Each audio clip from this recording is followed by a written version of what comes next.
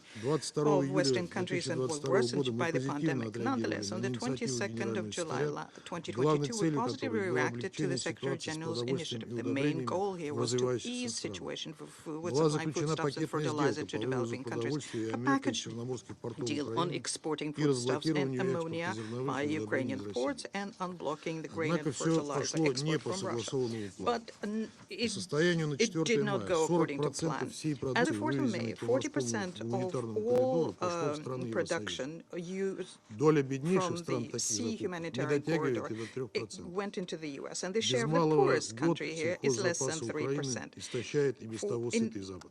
Less in a Только year, с the 18 марта, agricultural начала goods from третьего Ukraine are этапа being действия used by Черноморской the West. инициативы, поставки It is продовольствия в only страны Африки as of выросли the на 18th of 54% по March, сравнению the со второй beginning of the фазой. third И stage это of the стало initiative возможным supplies in исключительно Africa благодаря настойчивым went up by усилиям российской 40%. команды And в this only совместном became координационном possible центре в thanks to the Стамбуле. efforts made by the Russian team at the Единственный, Joint боровшийся Coordination даже с Center. They ООНовцами на were the предмет only ones who приоритетного fought for, рассмотрения and заявок even судов, against the UN, to make sure направляющихся на that африканский priority континент. be given to the supplies, to Экспорт the аммиака applications of должен был ships быть going to запущен Africa. параллельно с вывозом The зерновых. export of Однако ammonia этого should have так и been не launched at the произошло. same time with grain. This didn't Украинская take сторона в place. СКЦ все The это время Ukrainian отказывалась даже side обсуждать in the вопрос Joint Coordination Group разблокировки refused to аммиакопровода discuss the Тольятти-Одесса, unblocking of the ammonia прописанного в pipeline соответствующем тристороннем Tolyatti-Odessa, соглашении, which is выдвигало enshrined все in новые the условия, three-party не agreement, прописанные в came up Черноморской with инициативе. newer and newer conditions, which are Уже not без part of малого the год мы не initiative. видим ни малейших For подвижек в almost a рамках второй year, we части see that пакетной there сделки has been Гутерреша no progress in the меморандум second России и part ООН. of the package deal Основной between российский Guterres банк, and MOU, Russia, Россельхозбанк, UN. заточенный The main Russian исключительно на bank, финансовые the расчеты по Rossельhozbank, экспортным which is сельхозоперациям, there остается to под conduct санкциями. financial transactions on Разовые export транзакции, of которые foodstuffs, нам is так under щедро sanctions. обещают в One Вашингтоне of и Брюсселе, transactions which were просто promised by смехотворны, когда Washington их подают как and Brussels действенное are решение проблемы. laughable when they are presented as a Предложенный solution to генеральным the секретарем problem. ООН пакет The работает package только proposed в by the части, Secretary касающейся General is обслуживания only украинского working on коммерческого that part экспорта. which deals with Российские servicing Ukrainian commercial сельхозпоставки export. продолжают And эффективно Russian блокироваться западными санкциями agricultural без supplies каких-либо continue being перспектив по blocked их by Western облегчению sanctions. There are no для prospects якобы for their easement неподсанкционных удобрений и under the продовольствия. supposedly По сути, exemptions for Соединенные food and Штаты и их fertilizer. сателлиты The с United присущим им States and its менторством создают тезис satellites о том, basically что are мир imposing нуждается the в украинской topic кормовой кукурузе, that а the это world 70% is экспорта. in need of Больше, Ukrainian чем corn for animal feed, российской пшеницы и удобрений. more than it needs than Как Russian известно, wheat на and прошлой неделе в fertilizer. Стамбуле прошли As we know, четырехсторонние last week in переговоры высокого Istanbul, уровня по four-party рассмотрению high-level дальнейшей talks on судьбы the future Черноморской of the инициативы. Black Sea Initiative took Контакты на этот place, счет and продолжаются. contacts continue in Но this. мы хотели бы We'd напомнить, like что to еще в recall марте при here that очередном already ее in продлении мы March, at the говорили об time отсутствии of the прогресса по then 5 extension, we системным warned if проблемам, there is no progress блокирующим on the 5 российские systemic issues агропоставки. blocking Russia agro supplies. We can't guarantee that the package agreement will be extended. I Je thank you. remercie le représentant de la Fédération de Russie et je passe maintenant I la thank the parole au representative of the représentant Russian du Japon. Federation. I now give the floor to the representative of Japan. Madam President, sorry, I thank Mr. Martin Griffiths for his insightful briefing.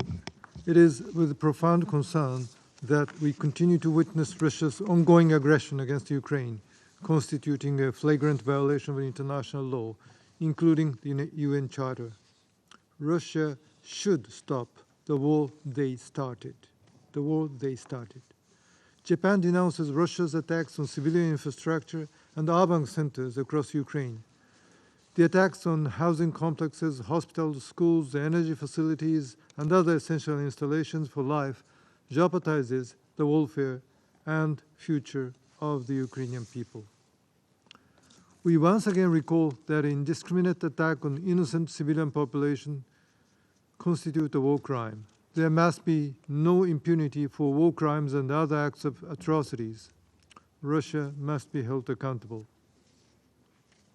We further condemn all violations of international humanitarian law and human rights abuses, urging all parties to the conflict to uphold international humanitarian principles. To restore a just and lasting peace in Ukraine, Japan is committed to the rapid recovery and reconstruction of Ukraine, we will continue to steadily implement humanitarian, financial, and other assistance totaling $7.6 billion to support Ukraine in various fields, including electricity, mine actions, and agriculture. Madam President, challenges we face today are very complex, but Russia's aggression against Ukraine has exacerbated the global food security crisis and caused high inflation. To respond to this urgent issue, the Black Sea Grain Initiative has played a pivotal role in mitigating the repercussions on the world food supply. The initiative has adeptly facilitated the export of over 30 million metric tons of grain from Ukraine ports, allocating over 56% of these food exports to developing countries.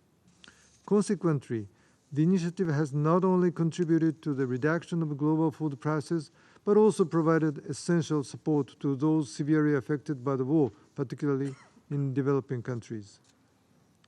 Japan commends the unwavering dedication of the Secretary General, Mr. Griffiths, and Ms. Greenspan to upholding the initiative's continuity and integrity. We also extend our appreciation to the government of Turkey for their diplomatic and operational assistance to the initiative. In line with the efforts to prevent further deterioration of food crisis, Japan actively contributes to providing emergency food assistance and enhancing the resilience of the international community, including vulnerable member states, and has so far committed over $250 million of assistance.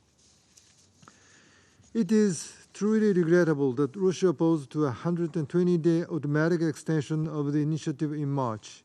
It is also deeply concerning that since May the 1st, the JCC inspection rate has dropped significantly, indicating not only Russia's unwillingness to facilitate inspections and the movements of ships, but also the intention to suspend the initiative.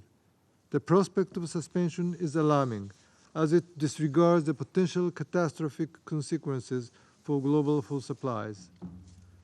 To avert global hunger and tackle food insecurity, we must ensure the safe and smooth passage of vessels transporting grains, related foodstuffs, and fertilizers from designated Ukrainian ports by sustaining the initiative's operations.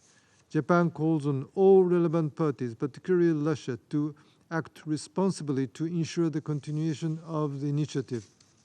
Madam President, the anguish endured by Ukraine and the subsequent strain on global food security must cease.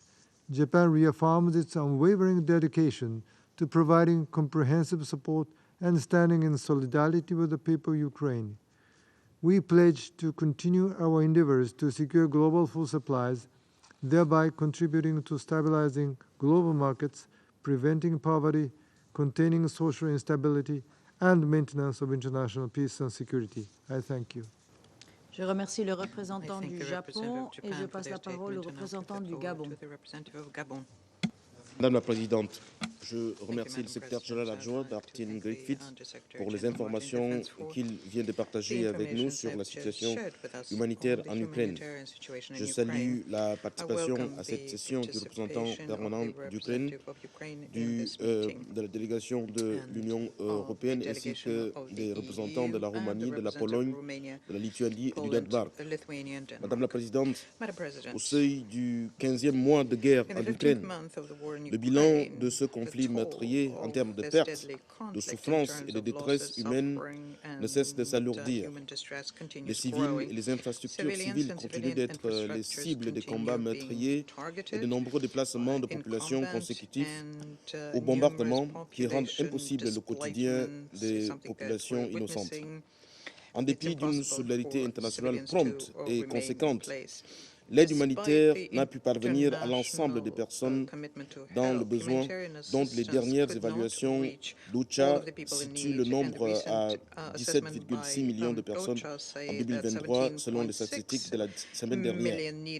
Nous saluons le travail des agences spécialisées des Nations Unies et toutes les organisations engagées sur le terrain qui doivent faire face à des besoins humanitaires spécifiques et dans des conditions souvent meeting difficiles. the Nous humanitarian needs reconnaissons under leurs difficult efforts conditions. pour We pourvoir acknowledge their au efforts secours to come urgent to consécutif the au needs bombardement, mais urgently and aussi à time l'assistance after time multiforme under dont les shelling populations ont and quotidiennement the many besoin kinds of help dans leur they provide exode ou to dans les lieux the d'accueil. people who need Nous their appelons help les when they're parties à fleeing or faciliter remaining in place. l'accès des We convois call on humanitaires parties to vers toutes facilitate les zones access to d'intervention humanitarian et en convoys in particulier all celles qui areas sont of au plus près de la conflict, ligne de in front, particular those les which are plus closest touchées. to the front line.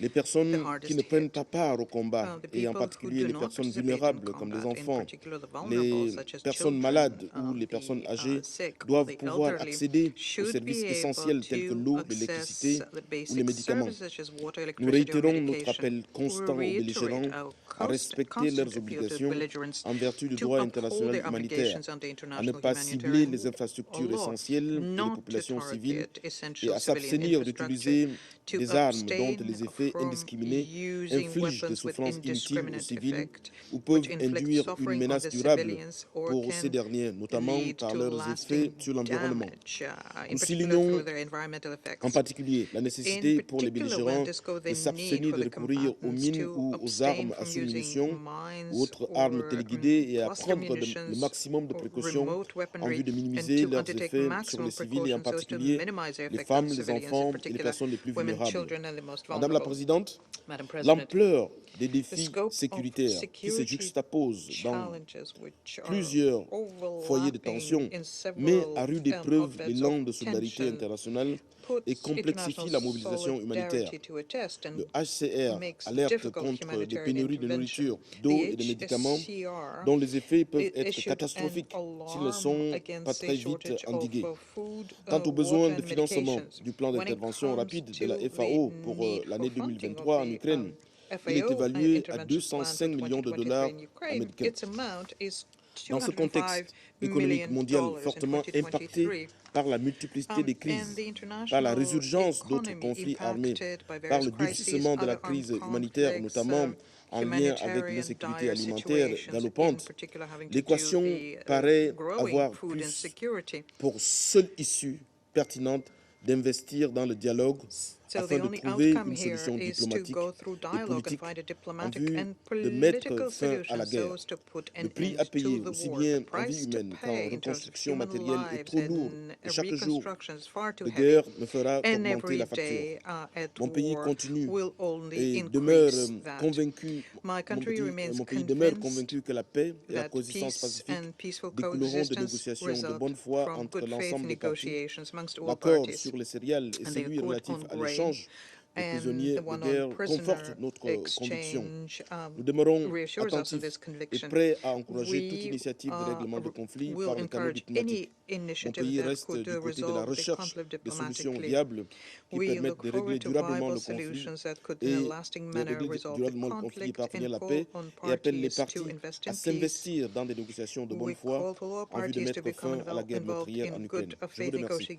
negotiations, so put a Remercie dead le to the deadly représentant war in du Ukraine. Gabon. I Je thank passe you. la Thank you, parole says à la the President. représentante And du I give Ghana. the floor to the representative of Ghana. Thank you. Madam President, we are grateful to you as well as France and Ecuador for convening this meeting. We are also grateful to USG Martin Griffiths for his informative briefing. It is regrettable that the war on Ukraine is continuing in a manner that puts at risk the lives of innocent civilians as several cities and towns continue to come under the heavy bombardment of military artillery.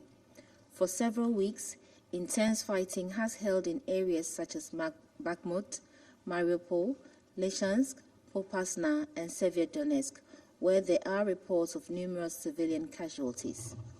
Only in the first week of this month, OHCHR recorded 221 civilian casualties, with 58 persons killed and 163 injured, mostly by explosive weapons of wide area effects.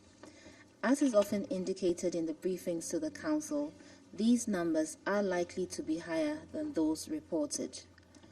While the casualties have reduced in comparison to previous months, we feel strongly that any civilian casualty is one too many for a war that ought not to have been fought at all. Moreover, both sides have suffered great costs as hundreds of thousands of their men are reported to have lost their lives or been injured at the front lines of the battle.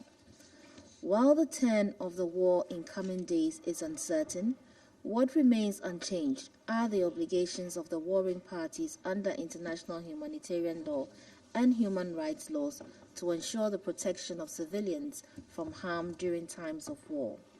In keeping with these humanitarian obligations, we urge the parties to ensure the safe passage of civilians and grant unhindered humanitarian access to all areas where people require assistance, including the occupied territories of Ukraine.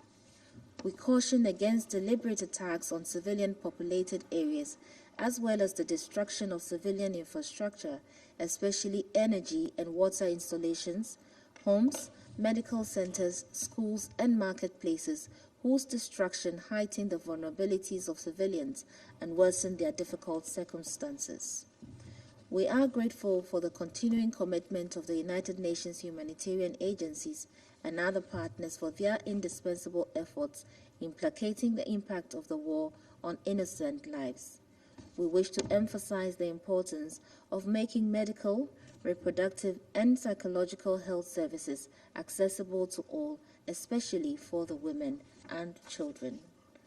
We thank the leadership of the United Nations and Turkey for their efforts in support of the Black Sea Grain Initiative and join the calls that its further renewal would be helpful in assuaging market commodity concerns. As indicated in today's briefing, the grain deal has been an important stabilizing factor in global food prices over the past year. In expressing our hope for an extension of the initiative, we reiterate our call on the parties and all stakeholders to renew their commitments to ensure its effective operation in all aspects. My delegation further urges relevant stakeholders to make progress in addressing any obstructions to the effective implementation of the MOU on promoting Russian food exports and fertilizers to world markets. Following the recent evacuation of settlements around the Zaporizhzhia nuclear power plant, an action that has heightened uncertainty among residents and also abroad, we share in the concerns raised about the staffing conditions at the plant and express our support for the ongoing consultations led by the IAEA to secure the protection of the power plant. We wish to reiterate the absolute necessity of nuclear safety and security in Ukraine, and further reiterate that there can be no winners in a nuclearized conflict. We therefore appeal for such capabilities not to be postured in the course of the conflict in the interest of all humanity. Madam President, we remain resolute in our view that the war on Ukraine cannot be won militarily, and that is why we continue to urge the international community to keep at the forefront of its efforts diplomatic interventions that can help to secure the immediate cessation of hostilities. We believe that it is already past time for the international community to have built on the international consensus for peace in Ukraine in working towards a credible pathway for a comprehensive political settlement in keeping with international law and the spirit of the Charter of the United Nations. We once again call on the Russian Federation to rethink its actions in line with our shared commitments for international peace and security, and to immediately and unconditionally withdraw its troops from the internationally recognized borders of Ukraine. In closing, I wish to reiterate Ghana's complete commitment to the sovereignty, political independence, and territorial integrity of Ukraine as we renew our support for all international humanitarian efforts in aid of the suffering people of Ukraine. I thank you. Je remercie la représentante du Ghana de sa déclaration et je passe maintenant la parole au représentant du Brésil. Thank you, Madam President. I thank the USG Martin Griffiths for his detailed briefing on the humanitarian situation in Ukraine and on the Black Sea Grain Initiative. We regret that the pursuit of military solution to the conflict continues to take an intolerable toll in human lives, like in the airstrikes early this month in Kyiv and other Ukrainian cities, and the increased fighting in Bakhmut just last week. We express our solidarity with the victims. We reiterate our call on all parties to respect and to respect humanitarian international law and the fundamental principles of distinction between combatants and civilians of proportionality, precaution, necessity, and humanity. Parties must refrain from attacking critical civilian infrastructure. We also emphasize the need for unhindered humanitarian access to those in need, wherever they may be, and to ensure safe conditions for humanitarian personnel, including medical units and equipment. There must be no politicization of humanitarian message, nor selective application of international humanitarian law. Since the start of the conflict, Brazil has defended, alongside with other member states, the immediate cessation of hostilities without prejudging the results of future peace negotiations in order to avoid further violence. That remains our position. Efforts of other member states in this direction are encouraging. We take note of new appeals in favor of dialogue between the parties, which, in our view, is the only path towards sustainable peace. We see the renewal of the Black Sea Grain Initiative as a key step towards building trust between the parties. Brazil encourages the extension of the agreements for as long as necessary in order to limit uncertainties about the global supply of grains and fertilizers. Developing countries dramatically suffered the side effects of the conflict due to their structural vulnerabilities to fluctuations in prices of food and agricultural inputs.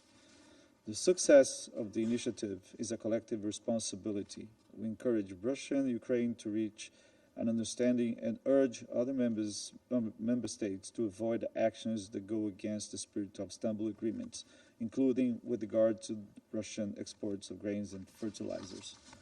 Madam President, we are concerned with the deterioration of the political environment in the Council. We around this table have different perspectives on the conflict's origins and on the way forward, but our understanding of basic international humanitarian law, norms and principles must be shared nevertheless. Brazil cannot avoid but expressing frustration with the Council's inability to find a common ground and approving a resolution calling on all parties to respect international humanitarian law. We also find it regrettable that the conflict in Ukraine contaminates other issues on the international agenda, including in other multilateral fora, by blocking dialogue and making it difficult to find answers to other urgent challenges for which we are responsible. Equally regrettable are attempts mentioned in a meeting earlier this month by the representative of Gabon to force others to choose sides. Defending the UN Charter and international law is a duty of all members, and we support the territorial integrity of Ukraine. However, this principled position should not hamper the work of the Council as a whole towards a peaceful solution. That will require that parties in other member states to be willing to understand the demands and concerns of all sides. The sooner we engage in this collective effort, the better. Thank you. Le représentant du Brésil, je passe maintenant la parole au représentant des États-Unis. Representative of the United States. Thank you, Madam President. Thank you, Undersecretary General Griffiths, for your sobering remarks. First, let me underscore that every day Russia obstructs and threatens to suspend the Black Sea Grain Initiative, Russia raises global food prices around the world. This means higher prices for everyone, poor and middle-income countries, and the UN, which also procures food on the global market. We heard the UN say many times, as we heard from Undersecretary General Griffiths just now, that the initiative is critical to stabilizing global food prices and getting food to the world's hungry. Despite this, Russia has stopped discharging its commitments to the United Nations and Turkey. Russia has deliberately slowed the pace of vessel inspections and severely reduced the amount of grain leaving Ukraine's ports to help meet the needs of the world's most vulnerable. In recent weeks, on more than one occasion, the Russian Federation's delegation at the Joint Coordination Center in Istanbul has refused to allow any inspection of ships. Now Russia is threatening to end its cooperation on May 18. And while Russia keeps Ukrainian grain supplies from feeding the hungry, Russia is successfully exporting its own bumper crop of grain. The Russian government regularly cites the need to implement its MOU with the UN on the export of Russian food and fertilizers. In that very MOU, Russia committed to, quote, facilitate the unimpeded export of food sunflower oil, and fertilizers, unquote, from Ukraine's Black Sea ports. Russia must implement its own commitments. Russia must stop holding global food security hostage to its cynical power plays and profit-taking. While we are all paying the increased price for Russia's actions, no one is paying more dearly than Ukraine. After 15 months and countless briefings, unfortunately, we are no closer to ending the humanitarian suffering caused by Russia's unprovoked war against Ukraine. Instead, the death toll rises from Russia's missile and drone strikes on Ukraine's civilian population centers. From May 1 through 4, Russia launched more than 145 airstrikes across Ukraine. That translates into an average of more than one missile, drone, or bomb every hour, 24 hours a day, 3 days straight. In just those 3 days alone, Russia's attacks have killed and injured more than 100 civilians, including at least 5 children. Humanitarian organizations have reported worsening conditions in the frontline areas, and necessities such as electricity, food, and fuel are in short supply. President Putin's escalating attacks on Ukraine's critical infrastructure threaten us all. Russia's obstruction of the Black Sea Grain Initiative impacts the world's hungry. Russia has no interest in mitigating the spillover effects of its war against Ukraine, just as Russia has shown no genuine interest in negotiation or meaningful diplomacy. We call on Putin to stop holding the world's hungry hostage and extend and fully implement the Black Sea Grain Initiative. We again call on Russia to end its attacks on the people of Ukraine and withdraw its forces from Ukraine's territory completely. Russia alone has the power to end the war it senselessly started. Thank you, Madam President. Je remercie le représentant des États-Unis et je passe la parole à la représentante de Malte.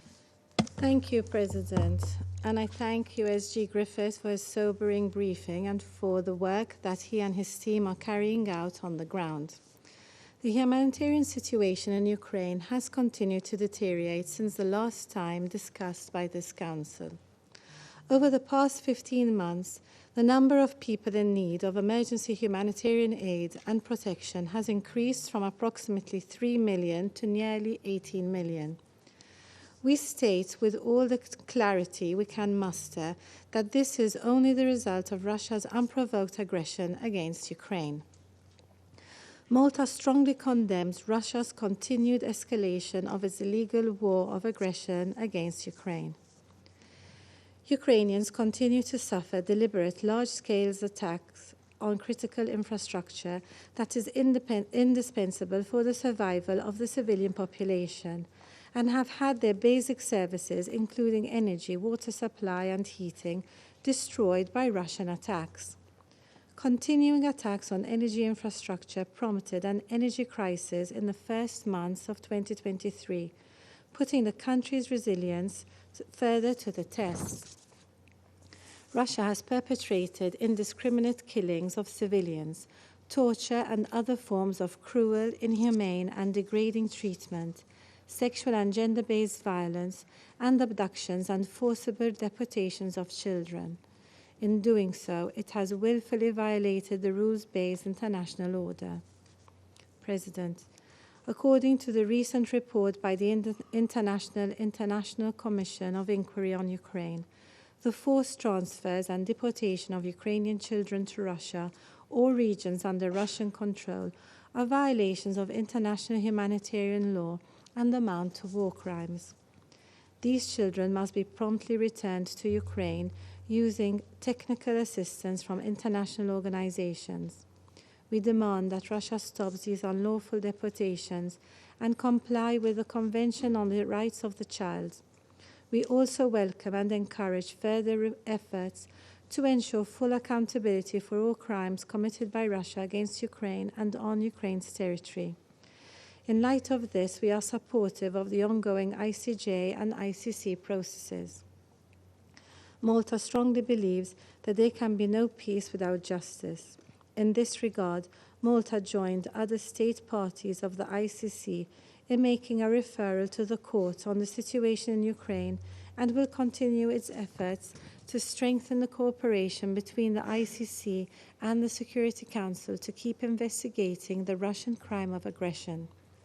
Malta is a strong supporter of the ICC as a beacon of accountability. We take note of the warrant issued against President Vladimir Putin and the Russian Commissioner for Children's Rights, Maria Lvova-Belova. We are firm in our belief that crimes committed must not go unpunished and that all perpetrators must be held accountable. Malta will continue to support all efforts to address the humanitarian consequences of Russia's aggression. We also reiterate that the only step towards a just and lasting peace would be for Russia to immediately cease all hostilities and, unconditionally, completely withdraw all of its forces and military equipment from the entire territory of Ukraine within its internationally recognized borders. I conclude by highlighting the importance of the Black Sea Grain Initiative, which extends beyond Ukraine and affects global food security. It is paramount that the agreement is further extended between all parties to alleviate pressures on security of supply affecting communities throughout the world. This is yet another element that needs to be pursued as part of the collective efforts to secure sustainable and lasting peace. Thank you. Je remercie la représentante de Malte et je passe la parole au représentant de la Chine. Thank you, Madam President. Madam President, I thank USG Griffiths for his briefing just now. The Ukraine crisis is still dragging on. The humanitarian situation remains extremely dire, and the spillover effects of the crisis continue to manifest themselves. The international community should take positive steps to mitigate the humanitarian consequences of the conflict and make joint efforts for the de-escalation of the situation and an early cessation of hostilities. First, every effort should be made to reduce the harm and suffering done to civilians. The international humanitarian law provides for the code of conduct that must be observed in situations of conflict. Parties to the conflict should spare no effort in protecting the safety of civilians and civilian facilities. Women and children are the most vulnerable groups in armed conflicts and must be given special attention. We welcome the expansion of aid to all affected populations and the facilitation of repair and restoration of civilian infrastructure by the international community, including humanitarian agencies, on the basis of neutrality and impartiality. China supports the balanced, full, and effective implementation of the Black Sea Grain Initiative and the MOU on the export of Russian food and fertilizers, and supports the UN in playing an important role in this regard to remove the real obstacles facing the export of Russian food and fertilizers. Second, the red line of nuclear safety must never be crossed. Nuclear weapons must not be used, and nuclear wars must not be fought. The safety and security of nuclear power plant facilities in Ukraine concern the safety and well-being of hundreds of millions of people. Any accident could cause incalculable humanitarian and ecological consequences. We call for maximum rationalness and restraint, and for avoiding words and deeds that could exacerbate confrontation and lead to miscalculations. China supports the Director General of IAEA in maintaining communication with Russia and Ukraine, and in playing a crucial role in safeguarding the safety and security of civilian nuclear facilities. Third, the spillover effects of the conflict response measures should be taken seriously and managed. The world economy is faced with renewed risks of recession, which calls for the coordinated actions by all countries to jointly keep global food, energy, and financial markets stable. However, one round of unilateral sanctions after another and ever-expanding long-arm jurisdiction have not only led to severe humanitarian consequences, but also undermined the global industrial and supply chains. The U.S. and other relevant countries should seriously reflect upon their behavior, immediately mend their ways, and create conditions for developing countries to grow their economies and improve livelihoods. They must refrain from engaging in economic coercion on one hand, and on the other, cooking up narratives accusing other countries of economic coercion. Unilateral sanctions have no basis in international law and are drawing the aversion and opposition from a growing number of countries. It must be pointed out that the so-called rules-based international order is likewise highly problematic in legal and practical senses. They are no excuse for the U.S. and other relevant countries to abuse unilateral sanctions and hardly enjoy broad support or recognition from the international community. Fourthly, and most fundamentally, the greatest sense of urgency is needed for the political settlement of the crisis. There are no simple answers to complex issues.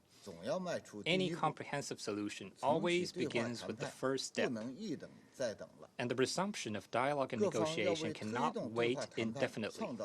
All parties should create conditions for advancing dialogue and negotiation, instead of adding fuel to the fire and escalating tensions in an attempt to profit from it. On the Ukraine issue, China has always been on the side of peace, and everything we do is for the promotion of talks for peace. Ambassador Li Hui, Special Representative of the Chinese government on Eurasian affairs, has left today for visits to Ukraine, Poland, France, Germany, and Russia to engage with all parties on the political settlement of the Ukraine crisis. We stand ready to work with the international community in the continued and tireless efforts towards the political settlement of the Ukraine crisis. Thank you, Madam President.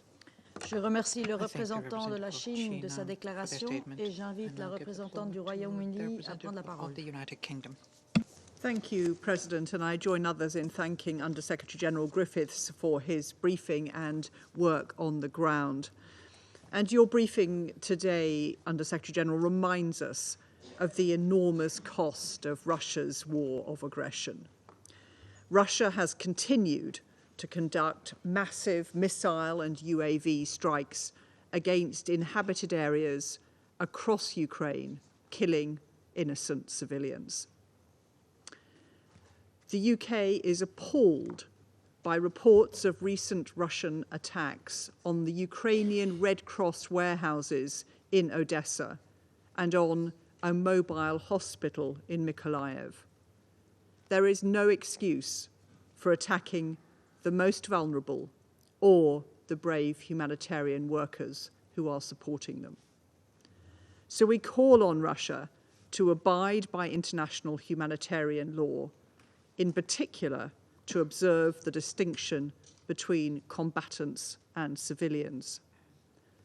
Ukrainian civilians, indeed all civilians, should be protected by all combatants. Similarly, aid organisations and aid workers, whose mission is to help innocent civilians in humanitarian need, are not a target. In Russian-occupied areas of Ukraine, an estimated 4 million people are living in dire, forlorn conditions.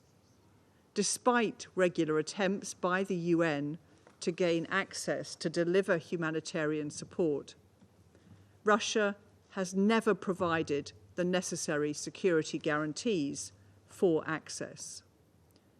We continue to call for unimpeded and sustained humanitarian access to the people of Ukraine.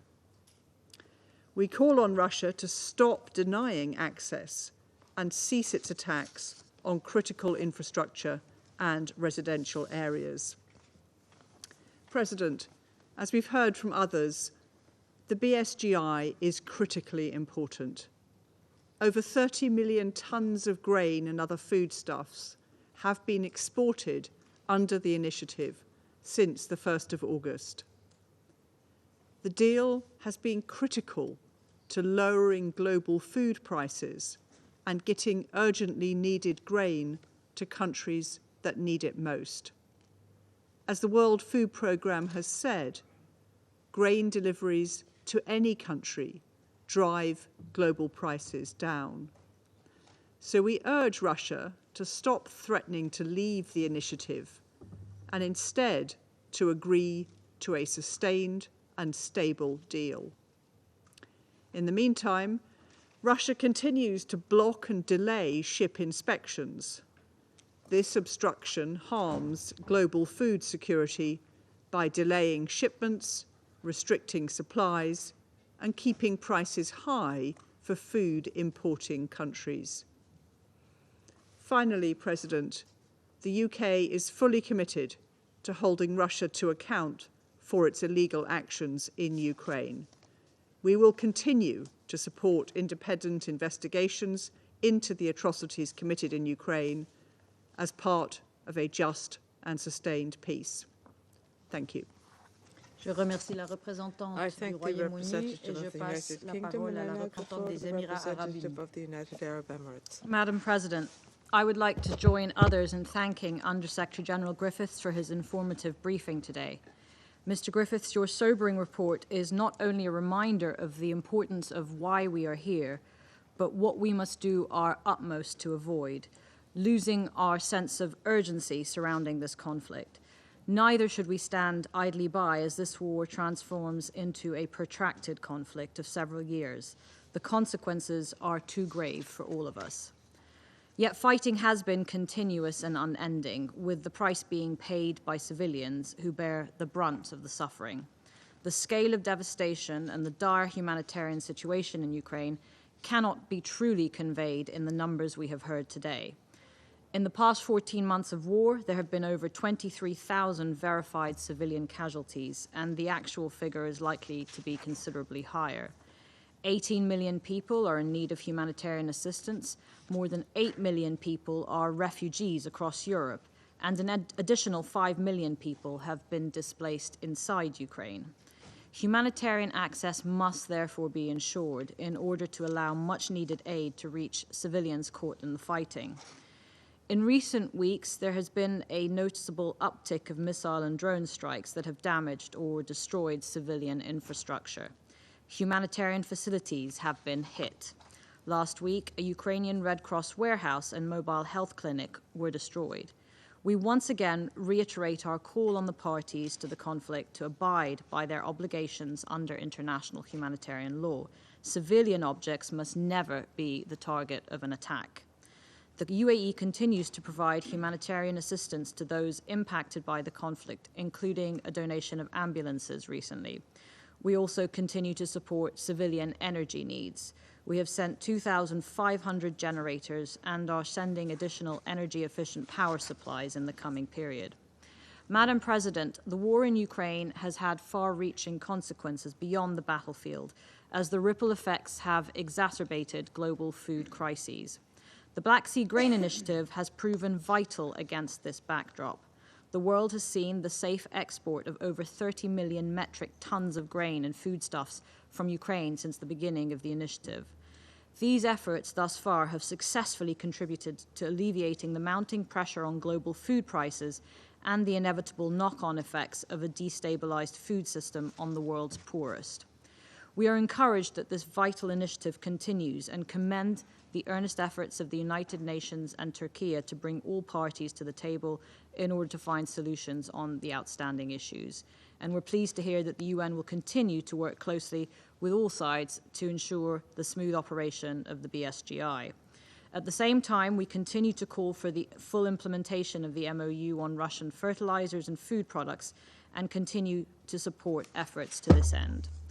While the importance of the Black Sea Grain Initiative is widely appreciated for its practical benefits, in reality it is also, we hope, a trust-building mechanism. Reaching an agreement again on this initiative and other successful negotiated outcomes, such as exchanges of prisoners of war, demonstrate that there remains some degree of willingness to negotiate a pathway forward. We are cautiously hopeful that such efforts can be a conduit for building trust between all parties and may serve to remind all parties of the benefits of peace. Madam President, the UAE has consistently held that there is no viable military solution to this war, and we will not waver in this belief. We call for de-escalation, diplomacy, and dialogue as the way forward. The international community should rally behind all efforts that lead to the cessation of hostilities and pave the way for a just and lasting peace, one that respects Ukraine's sovereignty, independence, and territorial integrity. Thank you, Madam President.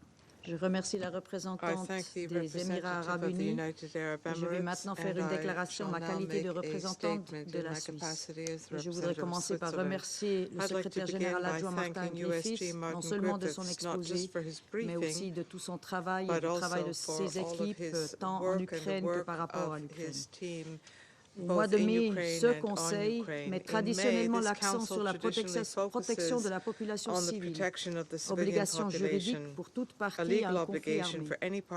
Et pourtant, après 15 mois de guerre, nous devons constater que la population civile en Ukraine continue de payer un prix bien trop douloureux. Ces derniers jours, la population ukrainienne a dû subir à nouveau de multiples vagues d'attaques. Des missiles et des drones russes ont frappé différentes régions d'Ukraine. À Kherson, les attaques ont touché une gare et un supermarché durant les heures de pointe. Ils ont tué ou blessé des dizaines de personnes. À Odessa, l'entrepôt de la Croix-Rouge ukrainienne a été détruit, de même que sa clinique mobile à Mykolaiv. À Ternopil, un entrepôt humanitaire a également été détruit par des frappes russes samedi dernier. La Suisse condamne fermement ces attaques. Je réitère encore une fois, les personnes et les objets civils ne sont pas des cibles. Nous appelons au respect du droit international humanitaire. Les parties au conflit ont la responsabilité de prendre toutes les mesures possibles pour protéger la population civile. Nous rappelons également l'obligation de protéger les travailleuses et travailleurs humanitaires et d'assurer leur accès sans entrave auprès de 18 millions de personnes dans le besoin en Ukraine, y compris celles qui se trouvent dans les zones occupées par la Russie. Par ailleurs, la reddition des comptes est un impératif pour rendre justice. La commission d'enquête internationale indépendante sur l'Ukraine a conclu en mars dernier que certaines violations du droit international commises en Ukraine constituent des crimes de guerre. Les auteurs de ces crimes et d'autres violations du droit doivent répondre de leurs actes. En même temps, il est essentiel de placer les besoins des victimes au centre de tous les efforts de justice transitionnelle. Nous soutenons la recommandation de la commission d'enquête selon laquelle il faudra mettre en place des instruments complémentaires tels qu'un registre des victimes, des réparations et des services de santé mentale et psychosociaux. Excellence, l'agression militaire russe contre l'Ukraine a des répercussions négatives dans le monde entier. C'est là qu'entre en jeu l'initiative de la mer Noire, ainsi que le protocole d'accord axé sur l'exportation de produits alimentaires et d'engrais russes. L'initiative contribue à atténuer l'insécurité alimentaire et énergétique. La semaine dernière, elle a franchi un seuil important avec l'exportation de 30 millions de tonnes de céréales et de denrées alimentaires depuis son lancement. Parmi celles-ci, plus d'un demi-million de tonnes de céréales ont été expédiées par le Programme alimentaire mondial à l'appui de ses opérations humanitaires en Afghanistan, en Éthiopie, au Kenya, en Somalie et au Yémen. Au vu de sa valeur ajoutée, l'initiative de la mer Noire doit se poursuivre. Nous encourageons toutes les parties à redoubler d'efforts afin de trouver une solution durable. Nous saluons l'engagement du secrétaire général et de ses représentants et la contribution de la Turquie à cet égard. La Suisse se tient prête à apporter son soutien, notamment dans son rôle d'État hôte. Excellence, après 15 mois de guerre, des milliers de civils souffrent des effets directs dévastateurs de ces hostilités, ainsi que des effets indirects sur les infrastructures indispensables pour subvenir à leurs besoins fondamentaux. Nous réitérons notre appel urgent à la Russie à entamer immédiatement une désescalade, à cesser toutes les opérations de combat et à retirer sans délai ses troupes de l'ensemble du territoire ukrainien. J'espère que ce mois de mai, marqué par l'esprit des conventions de Genève, nous amènera à réaffirmer ce qui devrait toutes et tous nous unir. L'impératif humanitaire de protéger la population civile. Cela vaut en Ukraine comme partout dans le monde. Je vous remercie. Je reprends maintenant mes fonctions de présidente et je donne la parole au représentant de l'Ukraine. Well, thank you, Madam President. Distinguished members of the Security Council, Under-Secretary General Griffiths. I also recognize the representative of Putin's regime in the permanent seat of the Soviet Union. We meet to address the Russia's war against my country after one of the lowest periods in the history of this Council, the April presidency of the aggressor state, which inflicted yet another blow on an already compromised principal body of the United Nations. This April alone, the Russian occupiers committed 6,139 war crimes. These crimes led to the death of 207 Ukrainian civilians, including 11 children. On the 28th of April, Russia again launched a missile strike on a multi-story apartment building, this time in Uman, Cherkasy region. As a result, 23 residents were killed, including 6 children. So much about Putin's envoy saying that they do not attack the Ukrainian civilians. Many of you have seen the heartbreaking video footage from Uman, where people desperately waited for hours near the rubble for their loved ones to be retrieved. In Russia, the TV audience watched this footage on the state propaganda channel Russia 1. Meanwhile, the Russia's Ministry of War posted on social media, "Right on target." Indeed, since day one of the Russian invasion, regardless of the torrent of lies from the Russia's representative in the Council, innocent civilians have been a deliberate target for Russian weapons and a permitted object for Russian crimes. Russism and its disciples, including in this chamber, have defied logic, all laws of non-contradiction, and all semblance of decency.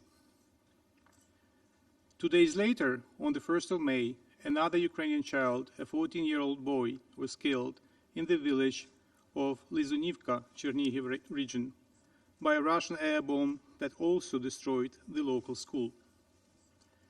This attack was another case of the cowardly and despicable terror tactics that the Russian army applies widely against the northern Ukrainian regions liberated a year ago, air bombing of Ukrainian border settlements from Russian airspace.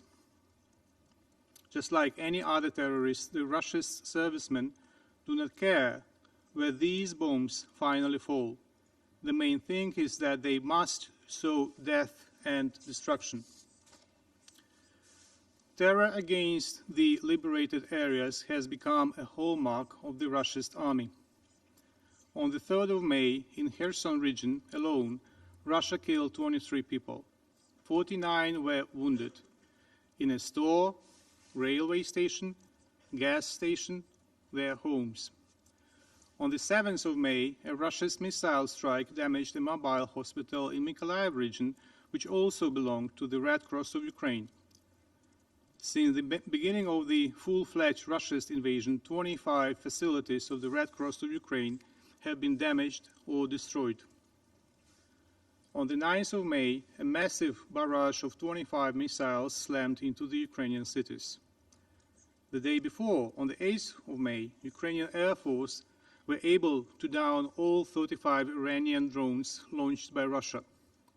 Also, on the 8th of May, Russian missiles completely destroyed a warehouse of the Red Cross of Ukraine in Odessa,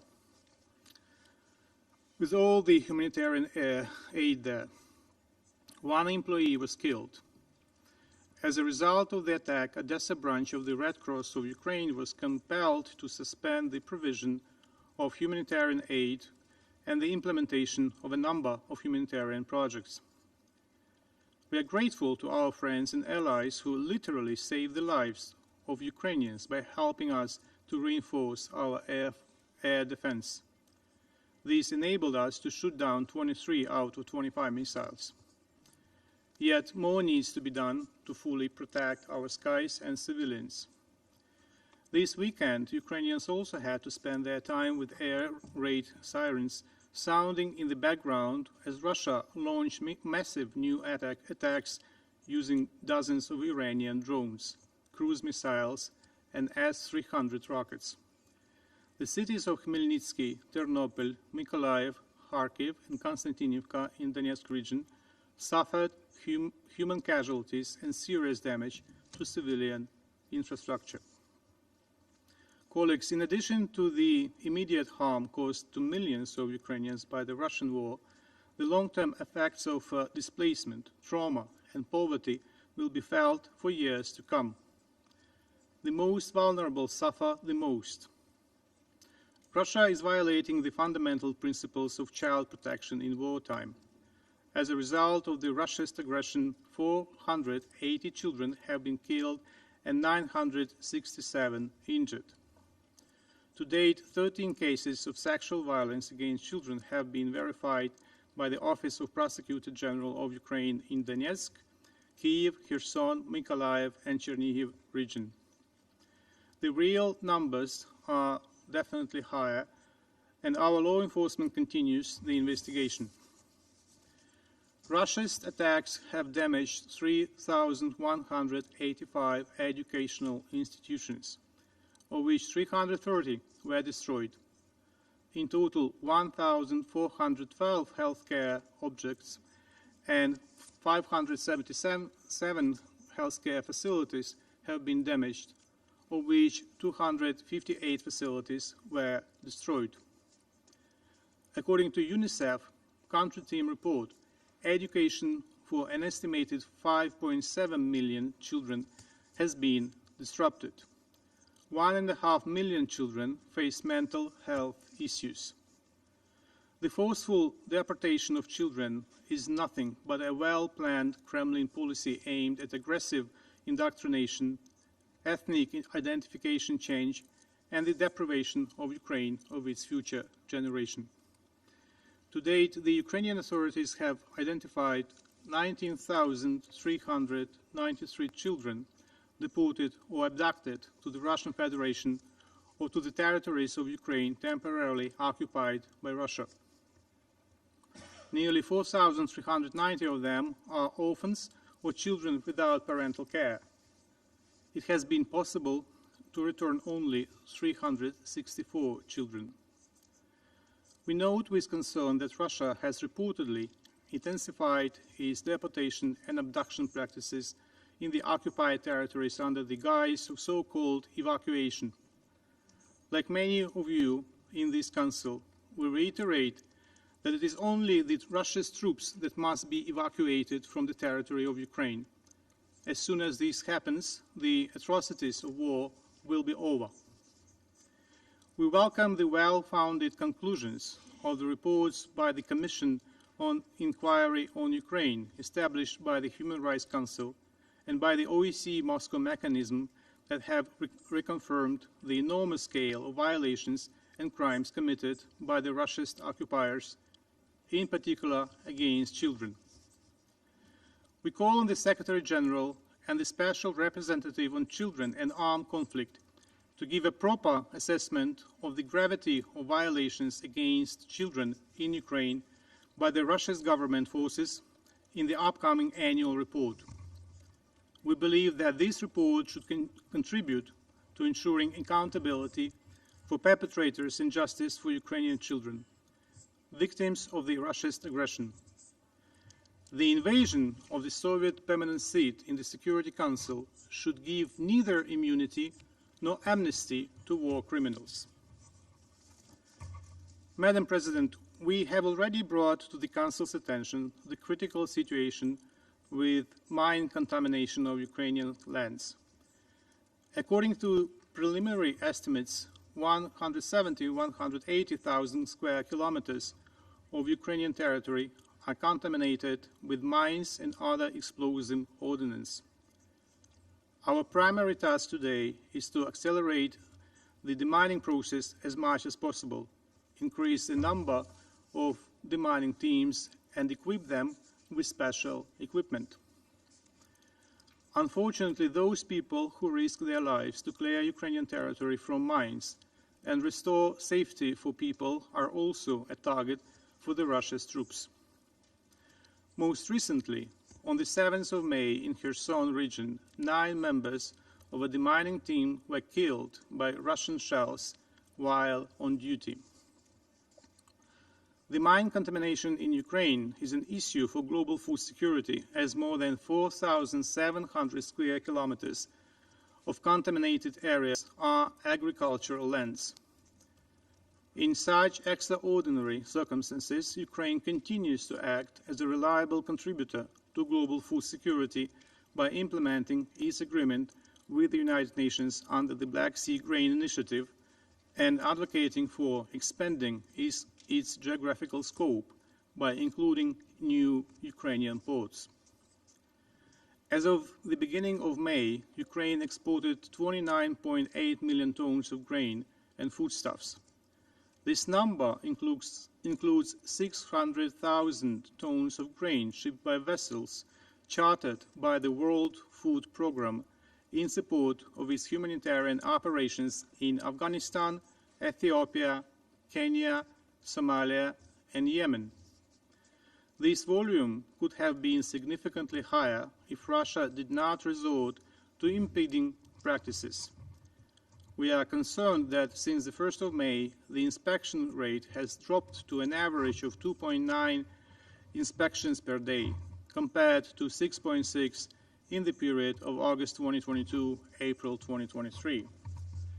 As a result, in April, we were able to export through the grain corridor less than 3 million tons, which is only a half of our agricultural export capacities. Together with the United Nations and Turkey, Ukraine strives for the extension of the initiative without any delay and disruption to shipments. According to experts, if it is blocked by Russia, the global food prices could increase substantially again. This grim perspective should be taken seriously. It is disgusting that Russia still pretends to be on the losing side of the deal. I will not even remind the Council of the immorality of such complaints from the aggressor state, which has been and remains the only threat to food shipments in the Black Sea. Let us just turn to the data that clearly shows the benefits for Russia from the deal. The data indicates that Russian wheat export in January-February 2023 nearly doubled from the same period a year earlier. We therefore consider these speculations to be an attempt to whitewash Russian deliberate practices to weaponize food supplies, and we urge the international community to give a resolute response. Let me remind per some statements here. Black Sea Grain Initiative is not due to expire this week. It is, however, the Russian blackmail deadline that expires this week. Madam President, a week ago, we paid tribute to the victims and heroes of the Second World War, marking the end of this war in Europe. The atrocities of this war prompted our predecessors to commit themselves to save succeeding generations from the scourge of war. Now in Ukraine, Russia reminds us that our commemoration slogan, "Never Again," is still a goal to be achieved. The lessons of the Second World War teach us that just and lasting peace can only be possible if evil is defeated and is not able to continue its aggression. Any attempt to appease the aggressor at the expense of its victims will only protract and broaden the scope of the tragedy. As my president said on the 8th of May, when Ukraine, along with the entire world, commemorated the victory over Nazism. We in Ukraine give meaning to these words, never again, not only to remember, but also to protect, not only to value life, but also to do the utmost to ensure that everyone who threatens life, everyone who brings aggression, everyone who resorts to terror against other nations, every such evil loses. Ukraine has committed to stop this modern evil of Russism. We are guided by the supreme principle of morality that is a categorical imperative, since it is not conditional upon one's preferences. I thank you. Je remercie le représentant de l'Ukraine de sa déclaration et je donne maintenant la parole à son Excellence M. Roscoe, chef de la délégation de l'Union européenne auprès de l'Organisation des Nations Unies. To the United Nations. Thank you very much, Madam President. I have the honor to speak on behalf of the European Union and its member states, the candidate countries North Macedonia, Montenegro, Albania, Ukraine, the Republic of Moldova and Bosnia-Herzegovina, the potential candidate country Georgia, and the EFTA country Liechtenstein, member of the European Economic Area, as well as Andorra and Monaco, all aligned themselves with this statement. And I want to, like everyone else, first thank very much Under-Secretary General Martin Griffiths for the briefing, and also, of course, to commend you and the UN system for the excellent work that you are doing on the ground, providing humanitarian assistance under very difficult circumstances in Ukraine and in many other places.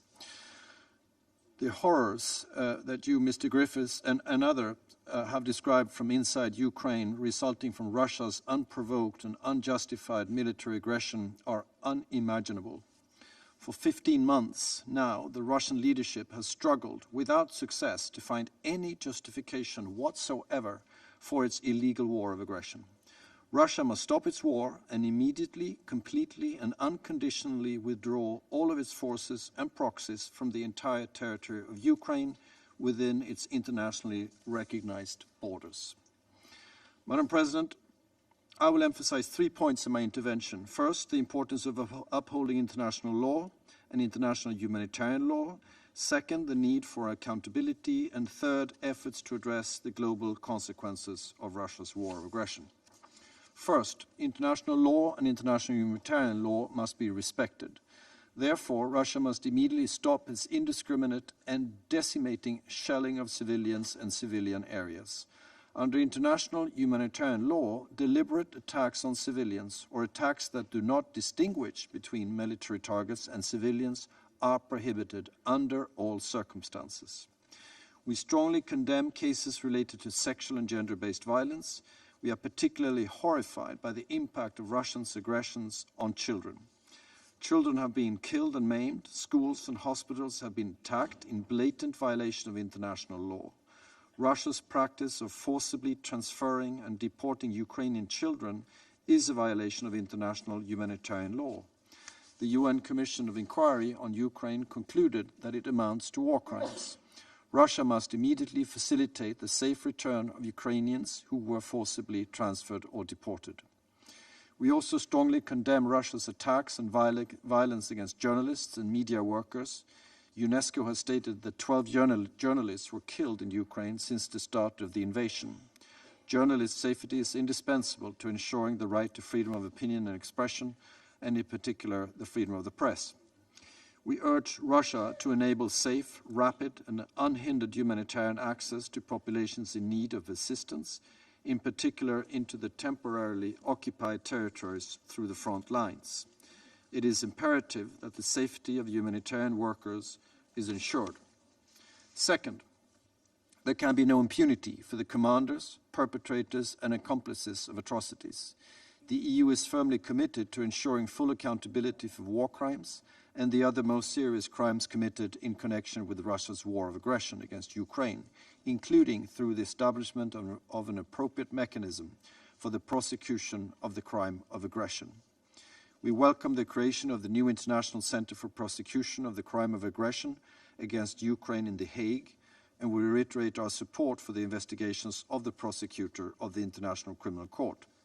We're also fully supportive of the establishment of an international mechanism to register the damages Russia has inflicted, as recommended by the UN General Assembly in its resolutions of November 2022. Third, Madam President, Russia's aggression and its weaponization of food have undermined global food security, driving up food and fertilizer prices worldwide. We welcome the Secretary General's active engagement to address these serious consequences, and we call on all Member States to come together in support of his efforts. They benefit us all, including Russia. The Black Sea Grain Initiative, in particular, has been instrumental in bringing down global food prices. It is crucial that it is renewed and runs at its full potential to provide continuity and predictability needed by operators and to avoid a discontinuation in shipments of grains to countries in need. We must not forget that there would be no need for this initiative if it were not for Russia's aggression against Ukraine. In addition to the Black Sea Initiative, the EU's solidarity lanes have allowed the export of more than 32 million tons of Ukraine's food and agricultural goods.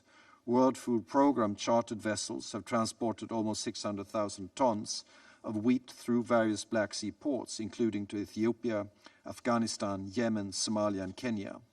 Through Ukraine's own Grain from Ukraine program, hundreds and thousands of metric tons of grain have been donated to countries in need, as we just heard. We know these efforts are still insufficient for countries vulnerable to food insecurity. Therefore, together with our member states, we are providing 18 billion euros to address urgent and longer-term food security needs in 2021 to 2024, focusing on regions most affected by food insecurity. Concretely, this support enables vulnerable countries to afford key staples imports despite price increases and currency devaluations, as well as to increase their resilience and food autonomy in the longer term. I want to reassure the members of this Council that every effort in support of Ukraine has come in addition to, and not instead of, our global commitments, as illustrated by the increase in EU official development assistance. We're grateful to all countries who are generously supporting those in need in Ukraine and elsewhere, and once again encourage all to step up their assistance in line with OCHA's humanitarian response plan and appeal for aid for this year. Madam President, in closing, I reiterate our call for just, comprehensive and lasting peace in line with the UN Charter and the General Assembly resolution adopted in February. The EU is unwavering in our support to Ukraine's independence, sovereignty and territorial integrity within its internationally recognized borders and its inherent right of self-defense against Russia's aggression. We will continue to stand firmly with the Ukrainian people for as long as it takes. I thank you very much. Je remercie son Excellence M. Skok de sa déclaration. Je passe maintenant la parole au représentant de la Roumanie. Thank you very much. Madam President, I also want to thank Ecuador and France for requesting this meeting, and thank you for convening it. I also want to appreciate the opportunity that we are provided to address the Council. In addition to the points made by the EU Ambassador, I would like to add several points. And Undersecretary General Griffiths provided a sober overview of the humanitarian situation in Ukraine. I want to take the opportunity to thank, indeed, to pay tribute to the efforts of the Undersecretary General and his team to address the multiple challenges provided by this aggression. Sadly, the civilians are still the ones that pay the price of the illegal aggression of Russia and Ukraine. This is day number 446 since the aggression. International law and international humanitarian law must be respected, and this is a red line agreed by the entire UN membership. And yet, the new barrage of rockets towards Ukraine provides no indication that Russia has any intention to stop its indiscriminate shelling of civilians and civilian areas. Ironically, next week we are to celebrate at the UN the Week of Protection of Civilians. The ruins of urban and rural areas are in sharp contrast and painful contrast with SDG 11 on sustainable cities and communities. There could be no more direct connection between development and security than this one. Later this year, we are expected to take stock of the Agenda 2030 at the SDG Summit in September. And the Russian invasion and the continued aggression towards Ukraine also hamper our efforts towards the 2030 Agenda, in addition to the blatant violation of the principles of international law and international humanitarian law. Madam President, since the beginning of the year, the international community has sent strong messages regarding the predictability of accessing food around the globe via the Black Sea Grain Initiative. We welcome the continued efforts undertaken by the Secretary General, by Under-Secretary General Griffith and Under-Secretary Greenspan, and those of Turkey in keeping BSGI alive. We need this initiative to move forward. We need predictability. We need responsibility. We are too far in implementing BSGI to go back and risk an aggravated global food crisis. There is no time for second thoughts. As we heard it today, there should be no plan B to BSGI. On its part, Romania will continue to rise to the expectations and facilitate the exports of grains from Ukraine to reach those in need via the EU solidarity lanes. And so far, over 16 million tons of grains crossed the Romanian territory, mainly through Romanian Black Sea ports, in addition to the amounts already used through the BSGI. Madam President, in line with the resolution adopted by the General Assembly on the 23rd of February this year, Romania will continue to call for a comprehensive, just, and lasting peace in Ukraine. Likewise, we should also be mindful of the danger of impunity of those responsible of crimes committed in connection with Russia's war of aggression against Ukraine. Alongside the Russians that undertake abuses and violation of human rights and international humanitarian law provisions, the March report of the Independent International Commission of Inquiry on Ukraine recommends to the Russian Federation to limit the use of private military and security companies as they are, quote, generally less accountable than regular forces, unquote. Romania firmly believes that justice must be done with regard to all core crimes committed in the context of this war. All core crimes, including the crime of aggression. While this is not an easy path, we should rise to this challenging task rather than be discouraging. Thank you, Madam President. Je remercie le représentant de la Roumanie et je passe maintenant la parole au représentant de la Pologne. Madame la Présidente, Poland appreciates the convening of this timely and very needed meeting. We value the opportunity to contribute to the discussion, triggered once again by the new distressful facts regarding the humanitarian impact of the Russian aggression against Ukraine, which we heard about from our well-informed briefer, and I would like to thank USG Martin Griffith for his briefing. Excellencies, let me concentrate today on the following 3 points. Firstly, Russia has been waging its war of aggression against Ukraine and Ukrainian people for close to 500 days now, and its human and material tolls keep growing with every one of them.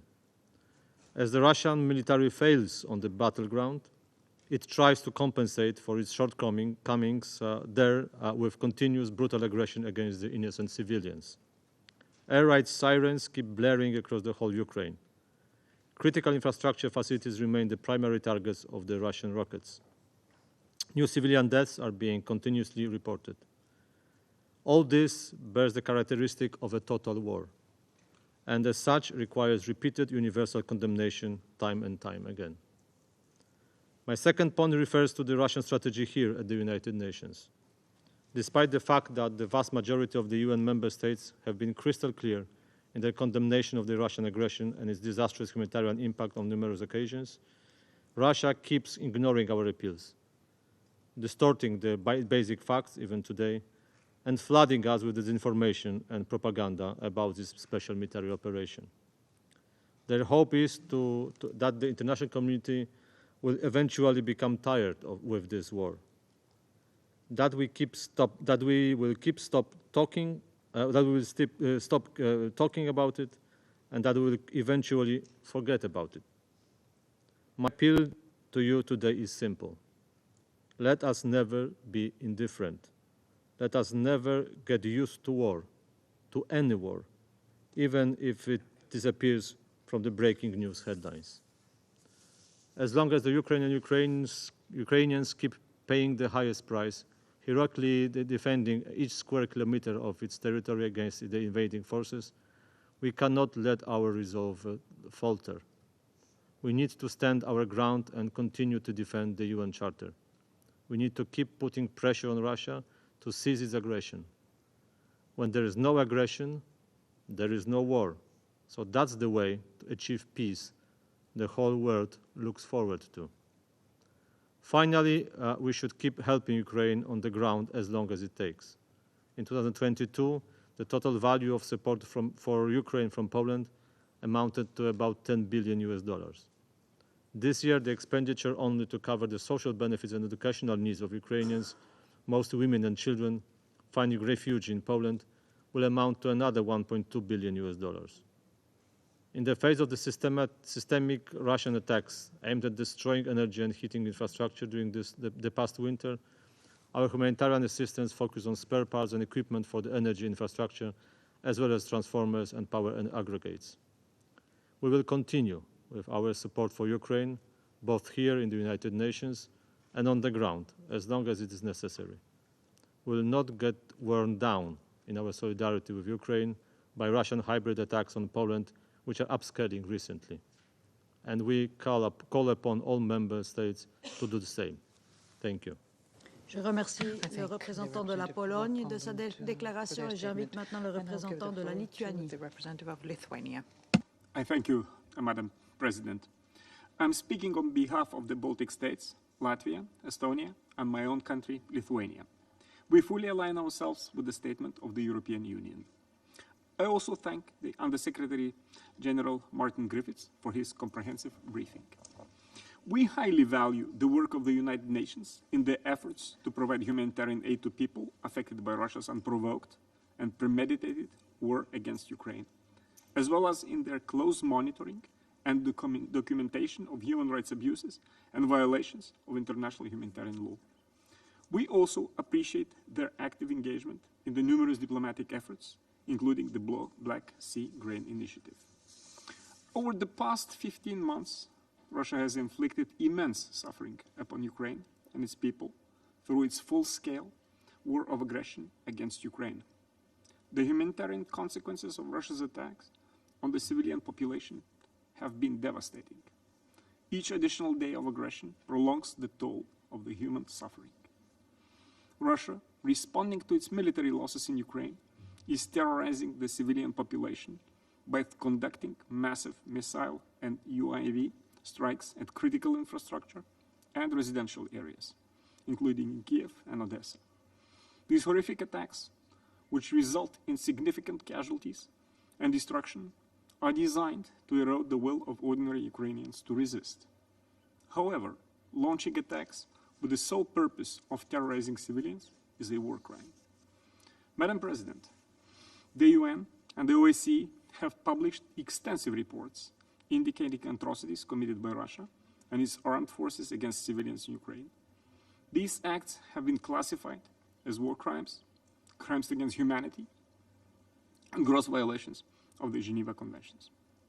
We highlight the large-scale attempts by Russia to abduct and transfer children from Ukraine.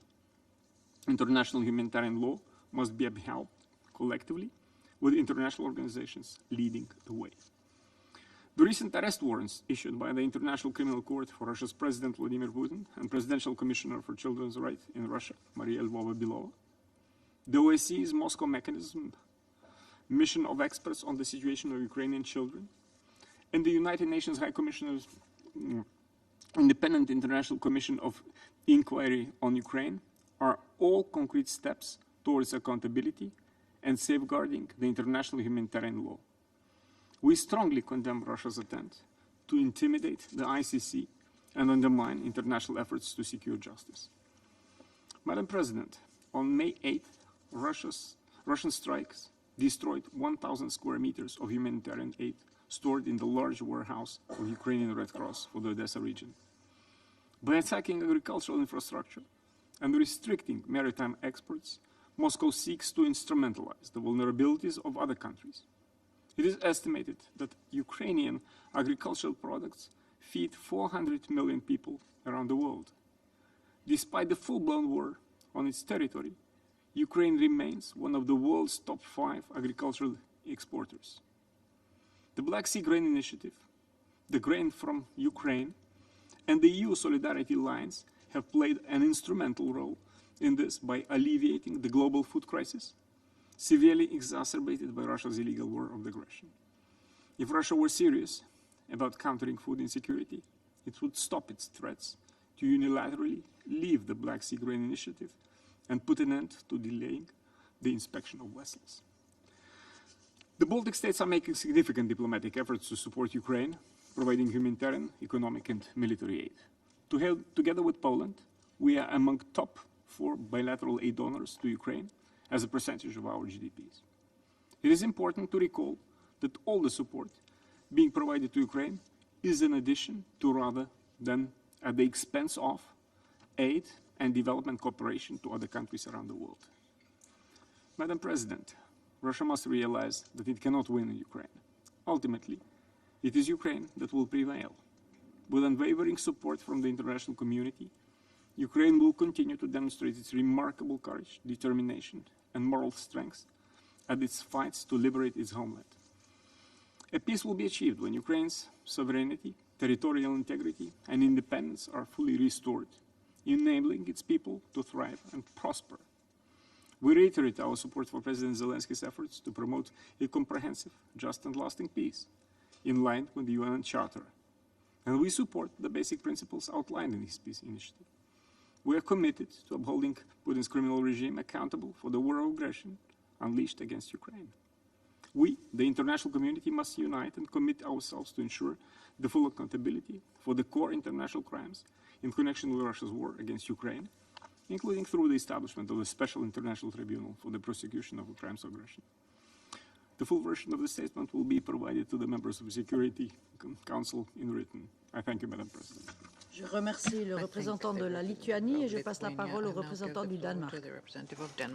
Thank you, Madam President. I have the honor to speak on behalf of the 5 Nordic countries, Finland, Iceland, Norway, Sweden, and then, of course, my own country, Denmark.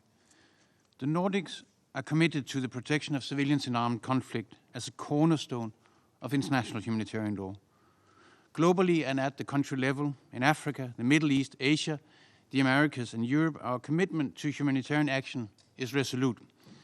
I want to take this opportunity to thank Under-Secretary General Griffiths for his briefing and for the work of OCHA's staff, along with the staff of other UN agencies and other humanitarian actors who do humanitarian work around the clock under impossible conditions in Ukraine and elsewhere. Now, for more than a year now, Ukraine has been bravely resisting a brutal war of aggression initiated by Russia. The devastating consequences of the war also reach beyond Ukrainian borders to the Horn of Africa, Yemen, and beyond, where millions of people have been pushed deeper into food insecurity due to rising food and energy prices across the world. Russia's war against Ukraine has compounded many global challenges, making it an urgent matter of international peace and security, and obviously a matter of concern to all member states. Madam President, Russia's indiscriminate missile attacks across Ukrainian cities continue to cause harm to civilians and severe damage to civilian property and infrastructure, illustrating Russia's complete disregard for international humanitarian law. The consequences of these brutal attacks are extensive and far-reaching, and the situation is especially dire close to the front lines, where the need for protection and humanitarian assistance, such as food, medicines, and shelter, is alarmingly high. For many, the consequences of the war are long-lasting, damaging the very foundation for recovery and healing, both at the personal and at the societal level. In this regard, the Nordics welcome the establishment of a register of damage, documenting claims of damage caused by Russia's war of aggression against Ukraine, as recommended by the UN General Assembly in its resolutions ES 11/5. Madam President, delivering humanitarian assistance in Ukraine to those in need is difficult and dangerous. The situation is a horrific reminder of the need to ensure protection for all civilians. Under international humanitarian law, civilians and civilian objects must be protected, and humanitarian access must have full, safe, and unhindered access. And we condemn in the strongest terms attacks on humanitarian operations, such as the attacks on a Ukrainian Red Cross warehouse in Odessa and on medical facilities in Mykolaiv on 8th of May. And we call on Russia to allow full, safe, and unhindered access for humanitarian access. Madam President, further to the tragic consequences for people in Ukraine, Russia's illegal invasion has had catastrophic global effects. The worsening food crisis and the volatility of global food and energy prices have impacted countries around the world. The World Food Programme estimates that an astounding 345 million people will experience acute food insecurity this year. This is the equivalent of more than the entire population of the United States of America. The world's poorest and those in the most vulnerable situations tend to be the ones most affected by such crises. As a result, the need for humanitarian assistance globally has increased, and at the same time, food assistance and humanitarian operations have become more expensive, exacerbating the gap between humanitarian needs and available funding. Madam President, until Russia ends its illegal war of aggression against Ukraine, the continuation of the Black Sea Grain Initiative remains imperative to avoid a worsening of the global food crisis.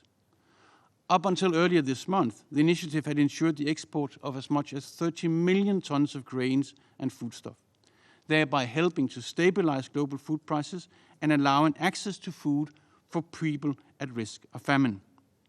We welcome the active engagement by the Secretary General and Turkey and urge Russia to ensure a long-term rollover of the Black Sea Grain Initiative in line with the Istanbul Agreement and to immediately suspend its military operations. The extension and full implementation of this initiative is critical in order to avoid a further deterioration of the global food crisis. Madam President, let me conclude by saying the Nordics will continue to stand with Ukraine and its people, and we commend Ukraine's initiative for a just peace and support the various initiatives that are seeking accountability for international crimes committed in connection with Russia's aggression against Ukraine. I thank you. Je remercie le représentant du Danemark de sa déclaration. Il n'y a plus d'oratrices ou d'orateurs inscrits sur la liste. La séance est donc levée.